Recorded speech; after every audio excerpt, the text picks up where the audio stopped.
అదరగొట్టే కారం రంగు రుచి ఆచి కారం పొడి. విశాఖ ఉత్తరాంధ్ర జిల్లాలో భూ కబ్జాల్లో రాజకీయ నాయకుల జోక్యంపై కలెక్టర్లు ఎస్పీల సమావేశంలో పవన్ కళ్యాణ్ ప్రస్తావించారు. వారితో సంబంధం లేకుండా పరిష్కరించేలా చేయమన్నారు. ప్రత్యేకంగా పవన్ అన్నారంటే చేతగాని ప్రభుత్వం అనేగా అర్థమని పేర్ని నాని విమర్శించారు.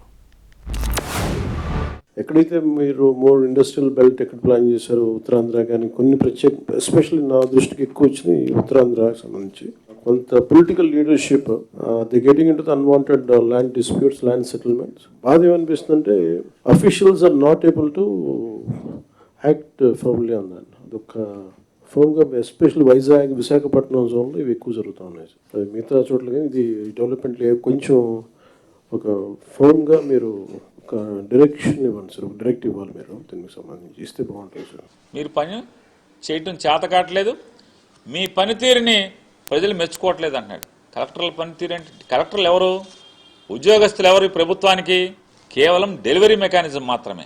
ఆలోచన చేసేది ప్రభుత్వాన్ని అంటే కలెక్టర్లకి, ఎస్పీలకి దిశానిర్దేశం చేసేది ఎవరు? రాష్ట్ర ముఖ్యమంత్రి, మంత్రి మండలి. తప్పు మీ దగ్గర పెట్టుకుని దోషులను ఎవరిని చేస్తున్నారు? ఐఏఎస్ ఆఫీసర్ని, ఐపీఎస్ ఆఫీసర్ని దోషులను చేసేటువంటి ప్రయత్నం. అంటే ప్రజల దగ్గరేమో మీరు పత్తిత్తా, మీ మంత్రులు పత్తిత్తులా, మీ ఎమ్మెల్యేలు పత్తిత్తులా, పతివత కబుర్లు చెప్తూ ఇవాళ మీరు కలెక్టర్లని ప్రజలకేమో వీళ్ళు పనిచేయట్లేదు. దాని అర్థం ఏంటి? చేతకాని ముఖ్యమంత్రి, చేతకాని ప్రభుత్వం అనే కదా.